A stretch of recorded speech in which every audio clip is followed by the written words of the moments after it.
It's review time. Dun, dun, dun, dun, dun, dun. Hey everyone, welcome back to my channel. It's your girl Candidly Vee, and we are back with another review.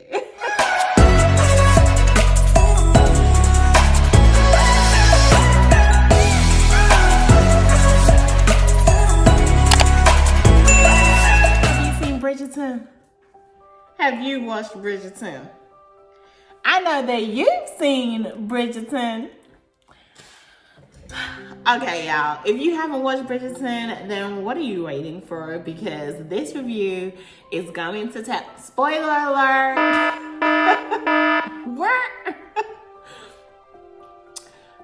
First of all, guys, I'm gonna break down the episode review for Bridgerton on Netflix. So if you haven't watched it, then I don't know if you want to hear this, but if you want to hear it on this review, then keep on watching because I'm gonna give it to you, the real and the raw. Okay, let's get into the video.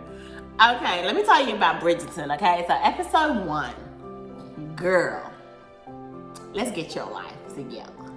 Okay, so let's talk about Bridgerton. Bridgerton is this TV series that is on Netflix that my girl Shonda is the producer, writer of. May I just add that? Shondaland production. And it's based on some books. So I didn't even know this when I first watched it, but I later found out that it is based on books and they have been signed for another 8 seasons.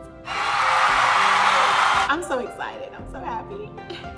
But it's kind of giving you, it's like it's an old age type feel to it.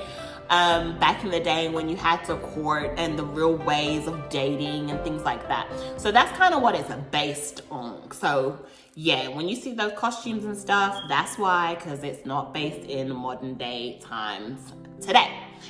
So, let's get into episode 1. Oh no. So in episode 1, we basically are just meeting the characters and understanding their stories. That is literally what episode 1 is about, and it just lays the foundation for the rest of the series.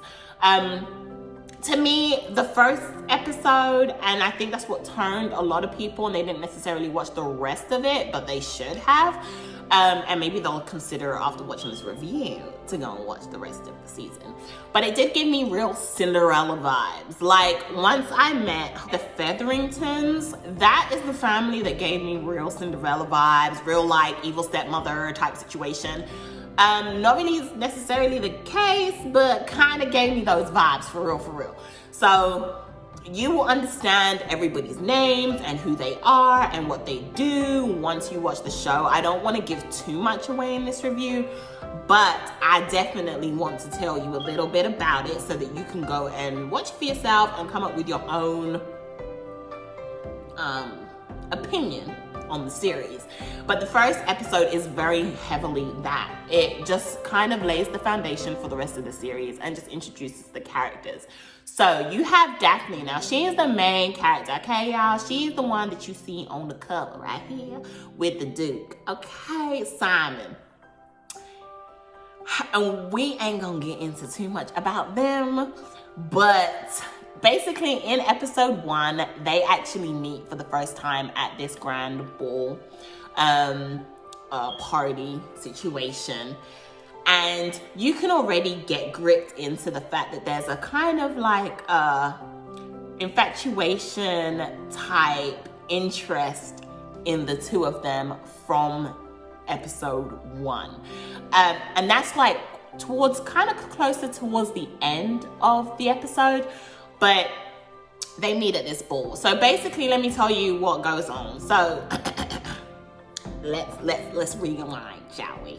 Okay, so first we're gonna meet Lady Whistledown. So you don't actually meet her, but you do hear her when she is speaking.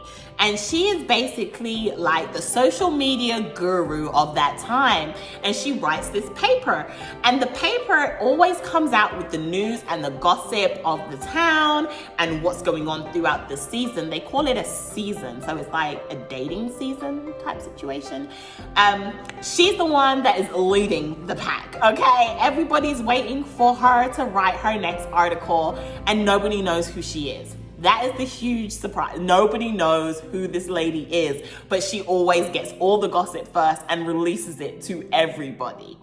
All secrets are released. Okay, so she's a very interesting character.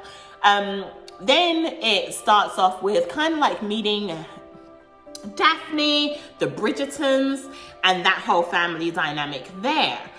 So Daphne is basically, by the Queen, has kind of been like appointed as, well, has been predicted to be the leading lady of the season. So basically what that means is that she's the lady that all the men are gonna wanna get, and she's the one that they all have to get her attention to see who she picks to be her husband at the end of the season. So she's the one that the Queen has predicted is going to be the lady of the season. And by her family, the type of person that she is, every man in the area, should we say, every man in the area wants to be with Miss Bridgerton. So that's Daphne's character. Daphne has a sister that I absolutely love, Eloise. Eloise gives it to you raw. And by her family, you know, Daphne's kind of leading the pack, and it's kind of like, well, if she gets somebody great, then her sisters and everybody else down below her are gonna get someone amazing too, right? It kind of lays the pedestal of where they land as a family. So Eloise ain't with it, y'all. Eloise is not with it at all. She's like, I don't want to be married. I don't want this life. I just want to be me. I just want to be free. Let me be me type situation. She is a brilliant character. If everybody else gets to know her, you will absolutely fall in love with her. She is so quirky. She is fun. She brings this new modern day feel to it. Like the ladies are like, no, I ain't doing that. No. That's Eloise, sorry. That's Eloise. You will love her. And then her best friend is Penelope. Penelope is a part of the Featherington family. Like I told you, the stepsister vibes. Yeah. We'll talk about her later on in the series. And then you have the Duke. Now, everybody wants to be picked by the Duke, okay? However, the Duke is a person and has been known to be a person that does not want to get married ever in life. And he kind of plays the field. He goes to brothels. He's been seen doing all that stuff, so nobody ever feel, and he's been gone for so long. He has not been back in town for the longest time, but he had to come to take care of his dad's estate because his dad passed away. And you know what happens when the father of the pack passes away, it goes down to the son. So he has to come back to handle his father's business. And that is why he is back. So the Duke is back. Everyone's like, oh my gosh, he is so handsome. And ladies, the Duke is handsome. I'm just gonna put it out there. For those of you that don't want to say it, I'll say it for you, honey. He is fine, and I would want to marry the Duke too, okay? And I would be the woman that changes his mind to marry him. But he comes back and everybody is shocked that the Duke is back. Now, Daphne doesn't know the Duke. She's never met the Duke, so she doesn't even know who he is. So when they bump into each other at the end of episode 1, and she's like, sir, what is your name? And he's like, you don't know my name? He's kind of looking at her like, for real, you really don't know who I am? And she's like, yeah, what is your name? Like, and she's trying to get away from the creep. Okay, the creep that really want to marry her. He really, really wants to marry her. Lord Deerbrook. I'm not a fan of Lord Deerbrook, y'all. And y'all won't be either when you watch the season. And I'm just gonna leave it there. But Daphne's trying to run away from Lord Deerbrook, and, you know, she comes into this fine, handsome Duke. I would be infatuated with him too, honey. But no, so that's how they kind of meet. And she finds out who he is when her brother comes by and he's like, hey, what's going on? You know, and like, oh, we used to go to school together. Daphne, he's like, hey, Hastings. He calls him Hastings, okay? So he is the Duke of Hastings. Okay, so he calls him Hastings and he's like, oh, Hastings, this is my sister. And he's like, your sister? Oh, because he's like, oh, I've never met her either. So now I understand why she didn't know who I am. It clicks then, right? And Daphne's like, who is this? You know, and her brother is like, oh, me and Hastings, he's the Duke. We used to go to school together. And she was like, oh, okay. And then she's kind of like perked up a bit now. Oh, okay, the Duke. Okay. Now I know who we're talking about. And, and you know, they just kind of hint to each other, have a few words, and then they kind of go their separate ways. But there is a little something. So basically, ladies are not supposed to be seen alone with any man. So when Daphne, when she goes to go and get some air at some point, she kind of is seen alone by another man. So in order to save her reputation and for her to still be this amazing thing that she is, she kind of makes, well, her and the Duke kind of make like a little bet, like, well, not a bet. They kind of make a wager to say like, okay, look, I am not going to date anybody else. I'll just date you. And we're just doing this just for show, just so that the creepy ones can leave. And she's more desired by the men because at the moment the season's going kind of slow and the guys aren't really approaching her. They look at her. You can see that they're interested in her, but nobody's gotten the courage to come for her. However, if she gets the attention of the Duke, then guess what's gonna happen? The men gonna come running, honey. The men are gonna come running. So they make a pact to start courting publicly so that people think that Daphne is this woman that has captured the Duke, attention of the Duke. And now the other guys got some competition, so now they want to take it up a notch. And that's pretty much what happens in episode 1. I don't want to go into any more information because I just feel like y'all got to watch it, okay? Y'all's got to watch it. And let me just say something. And Anthony Bridgerton is the head brother. So he's now the head of the household because their father passed away.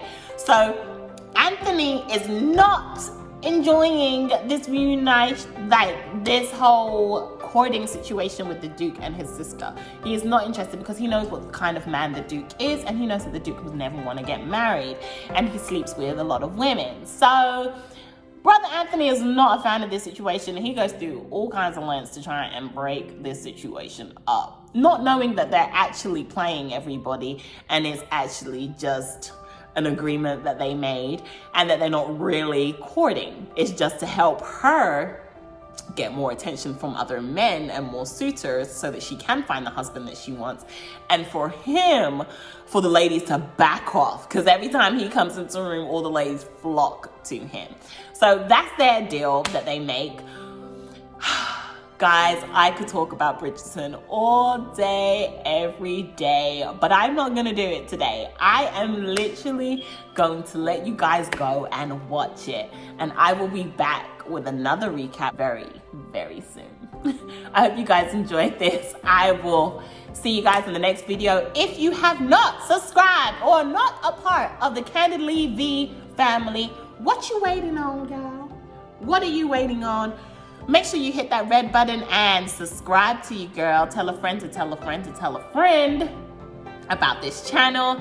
And I got more reviews coming for y'all. You guys are gonna love this year. We're gonna have so much fun. Until next time, guys, don't forget to hit those thumbs up on your way out. But until next time, bye, guys.